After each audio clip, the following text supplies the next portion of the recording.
Hello दोस्तों, मैं हूं अंकित सिंह राणा और प्रताप एकेडमी के ऑफिशियल यूट्यूब चैनल पर आप सभी का स्वागत है। आज हम अपनी हिस्ट्री इतिहास का चौथा लेक्चर करेंगे। ये चौथा लेक्चर होगा बुद्ध धर्म के बारे में, ठीक है। इससे पहले 3 लेक्चर हो चुके हैं। अगर आपने हिस्ट्री के वो 3 लेक्चर नहीं देखे तो आप चैनल पे जाके एसएससी जीडी हिस्ट्री के नाम से एक अलग से प्लेलिस्ट बनी हुई है और उस प्लेलिस्ट का लिंक जो आपको वीडियो के नीचे डिस्क्रिप्शन में भी मिल जाएगा, ठीक है। वो देख सकते हो 3 लेक्चर पहले, ठीक है। तभी ये जो चौथा लेक्चर है ये आपको समझ आएगा, ठीक है जी। तो आज का हमारा टॉपिक है बुद्ध धर्म, ठीक है। ये गौतम बुद्ध है, बाकी आगे देखते हैं इसके बारे में। और ये हमारा इंस्टाग्राम का अकाउंट है, यहाँ पे ज़रूर फॉलो करें हमें और मैसेज करके अपना फीडबैक ज़रूर दें, ठीक है जी। अगर चैनल पर नए हैं तो चैनल को सब्सक्राइब जरूर करें। तो आज का टॉपिक है अपना गौतम बुद्ध यानी महात्मा बुद्ध। देखो, पहले 3 लेक्चरों में हमने क्या क्या डिस्कस किया। सबसे पहले हमने सिंधु घाटी की सभ्यता और फिर उस सभ्यता के बाद वैदिक सभ्यता हमने डिस्कस की, ठीक है ना। फिर वैदिक सभ्यता का जब डाउनफॉल स्टार्ट हुआ है ना, तो उस टाइम क्या है, 2 नए रिलीजन दुनिया में आए, जैसे एक जैन धर्म, ठीक है ना। तो उस टाइम में महावीर जैन का जन्म हुआ और उन्होंने जैन धर्म को थोड़ा सा क्या किया, पॉपुलर किया, ठीक है। और एक फिर जैन धर्म और उसके तुरंत बाद ही बौद्ध धर्म, ठीक है ना। तो उसके थोड़े टाइम बाद गौतम बुद्ध का जन्म होता है और ये फिर क्या एक नया धर्म स्टार्ट होता है इनके बाद, ठीक है, जिसे हम आज के टाइम में बुद्ध धर्म बोलते हैं, ठीक है ना। तो ये 2 नए धर्म आए और जो उस टाइम का वैदिक धर्म था उसका क्या होगा, थोड़ा सा डाउनफॉल हो गया, ठीक है ना।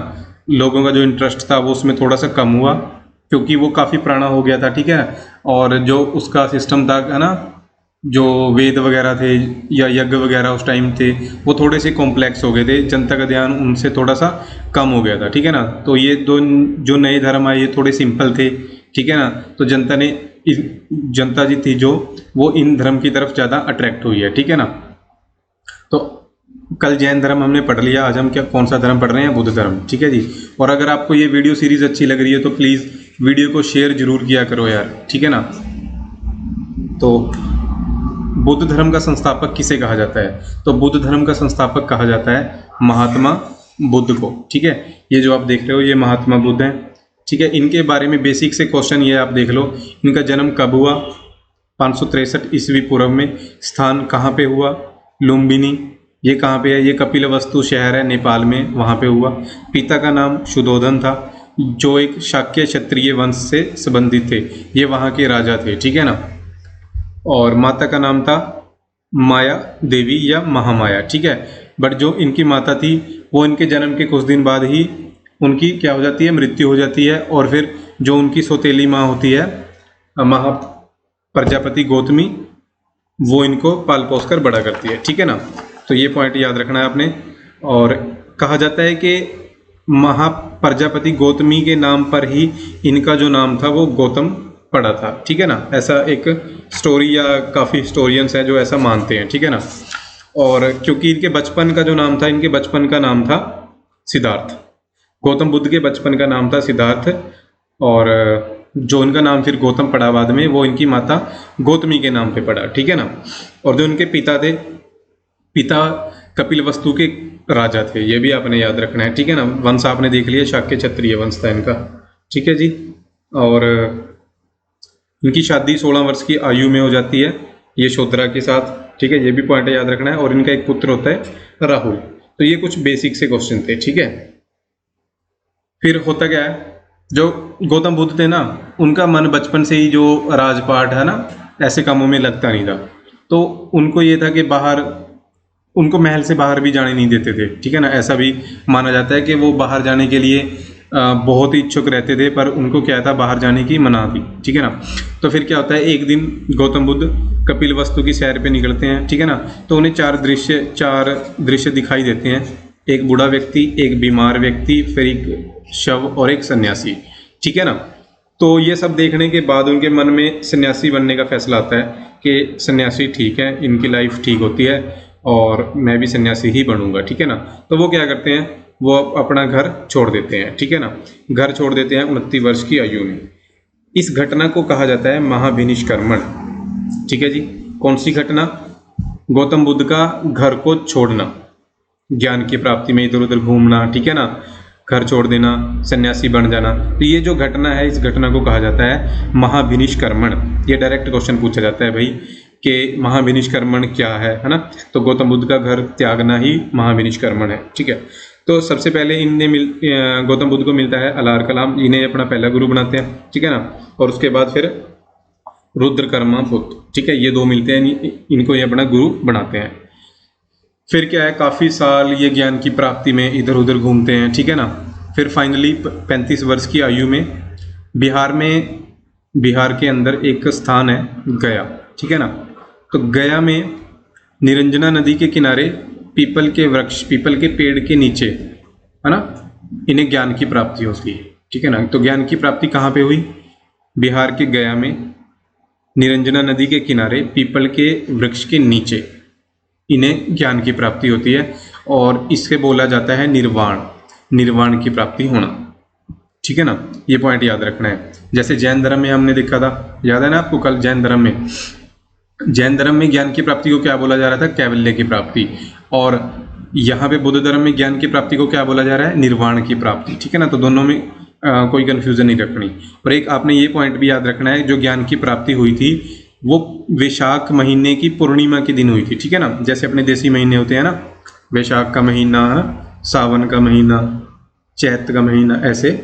तो वैशाख के महीने में पूर्णिमा के दिन इन्हें ज्ञान की प्राप्ति हुई थी, ये पॉइंट भी याद रखना है। और जो वैशाख पूर्णिमा है, इसी दिन गौतम बुद्ध का जन्म हुआ था और इसी दिन गौतम बुद्ध की मृत्यु भी हुई थी, और ज्ञान की प्राप्ति भी इसी ही दिन हुई थी, वैशाख की पूर्णिमा को।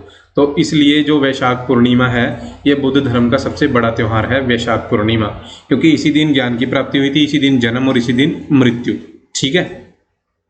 तो ज्ञान की प्राप्ति के बाद सिद्धार्थ को यानी गौतम को क्या कहा जाने लगा? बुद्ध। ये पॉइंट याद रखना है। और जहाँ पे ज्ञान की प्राप्ति होती है उसे कहा जाता है बोध गया, बिहार में है, ठीक है। तो ज्ञान मिल गया, तो ज्ञान मिलने के बाद क्या करेंगे? ज्ञान बांटेंगे, ठीक है ना। तो ज्ञान बांटना यानी उपदेश देना। तो पहला उपदेश कहाँ दिया? सारनाथ। सारनाथ कहाँ पे है? ये उत्तर प्रदेश में, ठीक है ना, बनारस के पास है, उत्तर प्रदेश में सारनाथ, ठीक है, वहाँ पे दिया। और डियर पार्क एट प्रेजेंट उसे डियर पार्क कहा जाता है, बट कोई दिक्कत नहीं, आप इतना याद रखो कि पहला उपदेश कहाँ दिया? सारनाथ में दिया।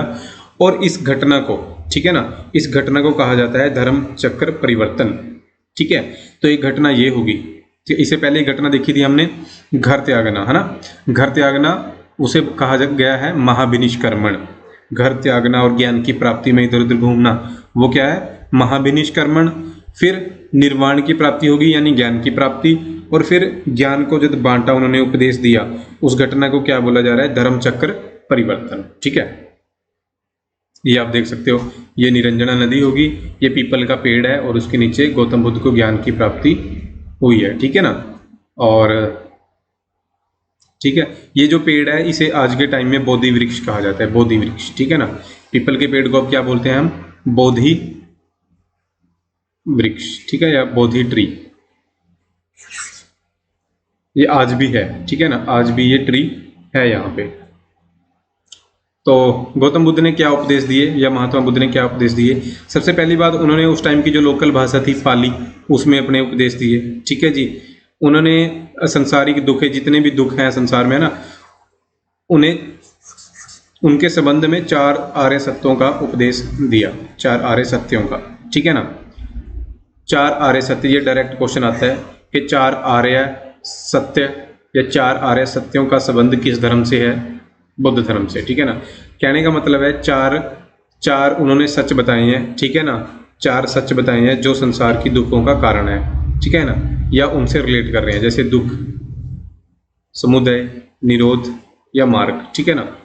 तो ये कुछ है, या इतने डिटेल में जाने की वैसे ज़रूरत है नहीं, आप सिंपल याद रखो 4 आर्य सत्य, ये उपदेश किसने दिया? ये गौतम बुद्ध ने दिया है, ठीक है ना। और इन दुखों को दूर करने के लिए, जो भी दुख है, आप अष्टांगिक मार्ग पर चल सकते हो, ठीक है ना। ये भी गौतम बुद्ध ने कहा, अष्टांगिक मार्ग।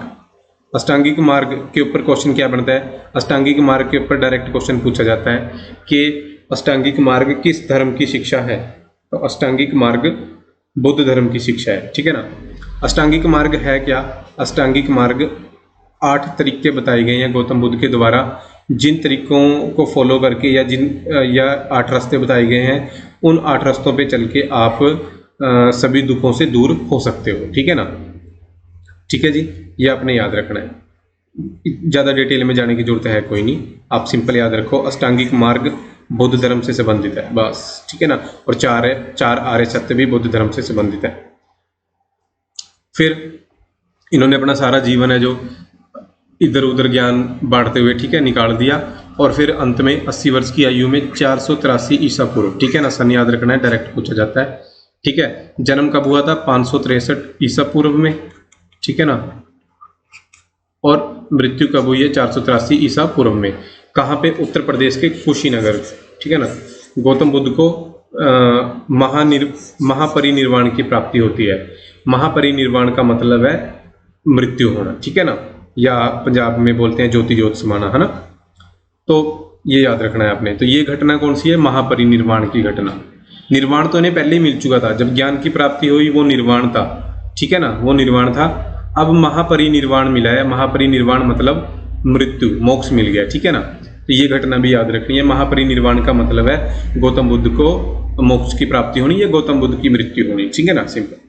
तो मृत्यु के बाद गौतम बुद्ध के शरीर के अवशेषों को 8 भागों में बांटकर उन 8 जगहों पर स्तूपों का निर्माण करवाया गया। ये जो आप बिल्डिंग देख रहे हो, है ना, इसे बोलते हैं स्तूप। ठीक है, इसे क्या बोला जाता है? स्तूप। तो ये स्तूप जब सबसे पहली बार बनाए गए थे तो 8 थे। ठीक है ना, इन 8 में गौतम बुद्ध के शरीर के कुछ अवशेष जैसे नाखून, बाल वगैरह, है ना, वो रखे गए थे। ठीक है ना, तो ये भी याद रखना है आपने। और अब तो काफ़ी कम ही ये जो बचे हैं, स्तूप बचे हैं। एक 200 के नोट पे आप फोटो देखना, सांची के स्तूप की फोटो है। ठीक है ना, ये सांची का स्तूप है। सांची नहीं, ये सांची का स्तूप नहीं है। ठीक है ना, ऐसे ही है, मतलब सांची के स्तूप की फोटो है, वो भी याद रखना है अपने। मध्य प्रदेश वाला सांची का स्तूप 200 के नोट पे है। ठीक है, यह स्तूप के ऊपर क्वेश्चन आ जाता है कि स्तूप जो है वो किस धर्म से संबंधित है। ठीक है ना, तो ये बुद्ध धर्म से संबंधित है। यहाँ पे गौतम बुद्ध के अवशेष रखे गए थे। ठीक है ना, बौद्ध धर्म के बारे में और पॉइंट देख लेते हैं। बौद्ध धर्म के ग्रंथों को क्या बोला जाता है? त्रिपिटक। ठीक है ना, ये याद रखना है। डायरेक्ट क्वेश्चन पूछा जाता है कि त्रिपिटक ग्रंथों का संबंध किस धर्म से है? बौद्ध धर्म से। तो त्रिपिटक का मतलब है 3 ग्रंथ, है ना। पिटक का मतलब क्या है? पहले जो ग्रंथ वगैरह लिखे जाते थे, है ना, वो पेड़ के पत्तों वगैरह पर, बड़े बड़े पत्ते होते थे, उन पे लिखे जाते थे। ठीक है ना, और फिर उनको ऐसे कोई बुक वगैरह तो बनती नहीं थी, तो उनको ऐसे उस टाइम में जो पिटक मतलब पिटारे वगैरह, है ना, टोकरी वगैरह, उसमें रखा जाता था। तो बुद्ध धर्म के स्टार्टिंग में 3 ऐसे आप बोल सकते हो कि पिटारे या वो थे, टोकरी वगैरह, जिसमें रखा जाता था। ठीक है ना, बास्केट वगैरह, तो इस करके उन्हें त्रिपिटक बोला जाता था। ठीक है ना, और सारे ग्रंथ पाली भाषा में लिखे हुए हैं। ये 3 ग्रंथ है भाई, 3 पिटक हैं, विनय पिटक, सूत्र पिटक और अभिधम्म पिटक। ठीक है ना, ये तीनों पिटक याद रखने हैं, और इतना ही याद रखो इनके बारे में। ठीक है ना, हालांकि थोड़ी सी डिटेल हो रहा है कि कौन सा पिटक किसने लिखा है, कौन से पिटक में क्या क्या लिखा हुआ है, बट रहने दो, इतना डिटेल में जाने की जरूरत है कोई नहीं। ठीक है ना, बाकी बौद्ध धर्म के बारे में देख सकते हो आप। अब बौद्ध धर्म अनिश्वरवादी है। ठीक है ना, इसमें ना तो ईश्वर की मान्यता है, ना ही इसमें आत्मा की मान्यता है। ठीक है ना, आत्मा को भी ये नहीं मानते, ना परमात्मा को। ठीक है, और बौद्ध धर्म में पुनर्जन्म की मान्यता पर है। ठीक है ना, तो थोड़ा सा स्ट्रेंज है ना, आत्मा को मानते नहीं है बट पुनर्जन्म को मानते हैं। ठीक है, और बौद्ध धर्म के अनुयायियों को, जो मतलब बौद्ध धर्म को मानने वाले हैं ना, उनको 2 भागों में बांटा गया है। एक को हम बोलते हैं भिक्षुक। भिक्षुक वो होता है जो संन्यास ग्रहण कर चुका है। ठीक है ना, अब वो सन्यासी हो चुका है। ठीक है जी, और दूसरे हैं उपासक। उपासक वो हैं जो सन्यासी नहीं हुए, वो अपना गृहस्थ जीवन जी रहे हैं, बस बुद्ध धर्म की पालना कर रहे हैं। ठीक है ना, जैसे आज के टाइम में जो भी आप में से, हम में से जो भी है बुद्ध धर्म को मान रहे हैं ना, कोई हिंदू को, कोई सिख को, बट वो अपना गृहस्थ जीवन भी साथ साथ जी रहे हैं, है ना, तो उन्हें उपासक बोला जाएगा। और जो भिक्षुक हो गया, जिसने अपना सारा कुछ त्याग दिया। ठीक है, तो नेक्स्ट है जी टॉपिक बौद्ध सभाएं। बौद्ध सभाएं, तो बौद्ध सभाएं मतलब मीटिंग्स। ठीक है ना, तो समय समय पर सारे जो बौद्ध धर्म के भिक्षुक या उपासक जो भी हैं, है ना, वो इकट्ठे होते हैं। सारे जो भी मेन आप बोल सकते हो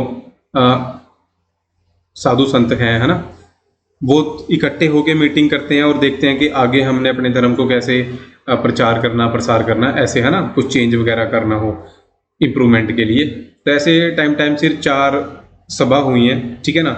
उनके ऊपर डायरेक्ट क्वेश्चन आता है, पहली सभा कब हुई, कहाँ हुई, अध्यक्ष कौन था और उस टाइम शासक कौन था, ठीक है ना। तो ये आपने याद रखना है। पहली 483 ईसा पूर्व में हुई, स्थान था राजगृह है, बिहार में है, ठीक है। अध्यक्ष थे महाकश्यप और उस टाइम पे राजा था अजात शत्रु, ठीक है ना। ऐसे याद रखना है आपने।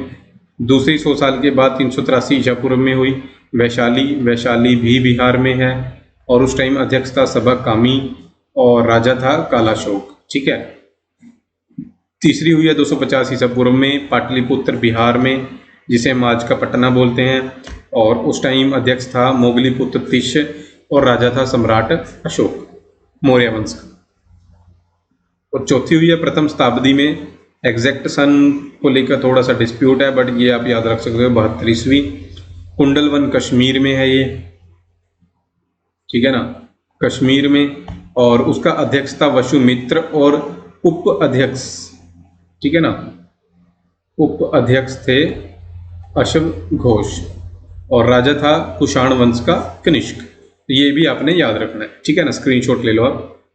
बाकी बौद्ध धर्म के बारे में और देख लो। चौथी बौद्ध सभा होने के बाद, ठीक है ना, ये जो है चौथी बौद्ध सभा होने के बाद जो बुद्ध धर्म था वो 2 भागों में बट गया था, ठीक है ना। एक हीनयान संप्रदाय, एक महायान, ठीक है ना। जैसे हमने कल जैन धर्म में देखा, बुद्ध जो जैन धर्म था वो भी 2 भागों में बट गया था, है ना, एक दिगंबर और श्वेतांबर में। तो ऐसे ही ये हीनयान और महायान में, ये भी आपने याद रखना है, हीनयान और महायान, ठीक है ना। और बाकी फिर आप और पॉइंट देख लो, जैसे वैशाख पूर्णिमा बौद्ध धर्म का सबसे पवित्र त्यौहार है, ठीक है ना, क्योंकि इसी दिन बुद्ध का जन्म हुआ, ज्ञान की प्राप्ति हुई और बुद्ध की मृत्यु हुई थी। तो ये भी पॉइंट याद रखना है। क्वेश्चन सिंपल सा आता है कि बुद्ध धर्म का सबसे पवित्र त्यौहार कौन सा है, वैशाख पूर्णिमा। गौतम बुद्ध के घोड़े का नाम था कंठक, ये पॉइंट भी याद रखना है। बाकी गौतम बुद्ध के जीवन से संबंधित चिन्ह वगैरह के ऊपर भी क्वेश्चन आ जाता है, जैसे जन्म का चिन्ह क्या है, कमल, ग्रह त्याग का घोड़ा, ज्ञान की प्राप्ति पीपल यानी बोधि वृक्ष, उपदेश का चिन्ह क्या है, चक्र, और मृत्यु का चिन्ह क्या है, स्तूप, ठीक है ना। तो ये पॉइंट भी आपने याद रखने हैं, डायरेक्ट क्वेश्चन पूछे जाते हैं। नेक्स्ट, बौद्ध धर्म के बारे में आप और देख सकते हो, जो सम्राट अशोक था, ठीक है ना, वैसे तो वो हिंदू था जन्म से, पर कलिंग के युद्ध के बाद ऐसा कहा जाता है, कलिंग का युद्ध हुआ था 261 ईसा पूर्व में, ठीक है ना। इस युद्ध के बाद उसका मन था जो वो मारकाट से उठ गया और फिर वो शांति से बुद्ध धर्म उसने ज्वाइन कर लिया या वो जुड़ गया, और फिर उसने उसी का अपनी पूरी लाइफ है जो अहिंसा के रास्ते पे वो चला और बौद्ध धर्म का उसने प्रचार प्रसार किया, ठीक है ना। ये जो मध्य प्रदेश में है सांची का स्तूप, ये 200 के नोट पे है और ये मध्य प्रदेश में सम्राट अशोक ने बनवाया था, ठीक है ना, ये याद रख लेना आपने। और सम्राट अशोक ने बुद्ध धर्म के प्रचार प्रसार के लिए अपने पुत्र महेंद्र और पुत्री संघमित्र को श्रीलंका भेजा था, ठीक है ना, बौद्ध धर्म के प्रचार के लिए। ये भी पूछा जाता है, ये भी याद रखना है आपने, ठीक है। बाकी और देख लो, नालंदा विश्वविद्यालय ये बिहार में है भाई, ठीक है ना। यहाँ भी बुद्ध धर्म की स्टडी होती थी मेनली, मतलब बुद्ध उस टाइम में बुद्ध धर्म प्रचलित था तो उसकी स्टडी होती थी। बाकी सनातन धर्म और वेद वगैरह वो तो होंगे यहाँ पे, ठीक है ना। किसने बनवाया था, कुमारगुप्त ने। गौतम बुद्ध को लाइट ऑफ एशिया भी कहा जाता है, या फिर एशिया का ज्योति पुंज, है ना, ज्योतिपुंज भी कहा जाता है। गौतम बुद्ध को अहिंसा का प्रतीक भी कहा जाता है। इसके अलावा तथागत, शाक्य मुनि, ये सारे नाम हैं जो गौतम बुद्ध के हैं, ठीक है ना। और हिंदू धर्म के अनुसार गौतम बुद्ध भगवान विष्णु के 9वें अवतार थे, ठीक है ना, ये पॉइंट भी याद रखना है। तो यहाँ पे हमारी वीडियो है जो खत्म होती है। इसके अलावा गौतम बुद्ध से रिलेटेड कुछ पॉइंट और देख लो यार। जैसे क्वेश्चन है, गौतम बुद्ध के उपदेश किस पिटक में लिखे हुए हैं, तो वो लिखे हुए हैं सुत्त पिटक, ठीक है ना। गौतम बुद्ध के उपदेश वो कौन से पिटक में है, सुत्त पिटक में, ठीक है ना। और गौतम बुद्ध के पिछले जन्म की कथाएं ये क्वेश्चन भी आ जाता है। पिछले जन्मों की कथाएं कहाँ लिखी हुई हैं, है ना। जैसे चाहने वाले होते हैं ना, वो फिर अपने भगवान से रिलेटेड ऐसे कथा वगैरह बना देते हैं, ठीक है ना। तो वो सारा कुछ कहाँ लिखा हुआ है, जातक में, कि पिछले जन्म में ये किया वो किया, मतलब ऐसे, ठीक है ना। तो ये याद रख लेना है। और इसके अलावा बुद्ध धर्म से संबंधित, हाँ, बुद्ध धर्म के संप्रदाय आपने दो तो देख लिए है ना, जैसे हीनयान महायान। पर थोड़े टाइम बाद एक नया संप्रदाय और हो जाता है इसमें, वज्रयान। ये इंडिया में फेमस है वज्रयान, ठीक है ना। तो ये भी बुद्ध धर्म का एक संप्रदाय है, हीनयान संप्रदाय, महायान और वज्रयान, ठीक है जी। ये भी याद रख लेना है। और जो निरंजना नदी है उसे फल्गु भी बोलते हैं भाई, ये भी पॉइंट याद रख लेना। निरंजना नदी को फल्गु नदी भी कहा जाता है, ठीक है। और एक इनके एक धार्मिक ग्रंथ और है इनका, वो है अंगुत्तर निकाय। अंगुत्तर निकाय, ये क्वेश्चन आ जाता है कि अंगुत्तर निकाय किस धर्म का धार्मिक ग्रंथ है, बौद्ध धर्म का, ठीक है ना। तो ये कुछ पॉइंट याद रख लेना है। और भाई वीडियो को शेयर जरूर करना है, ठीक है ना, ग्रुप्स में अपने फ्रेंड्स के साथ जो एसएससी जीडी की तैयारी कर रहे हैं, ठीक है ना। क्योंकि आपके व्यू और आपके कमेंट ही मोटिवेट करते हैं नेक्स्ट वीडियो के लिए, ठीक है। तो यार थोड़ी सपोर्ट रखो। बाकी ठीक है, थैंक यू। नेक्स्ट वीडियो लेके आएंगे जल्दी।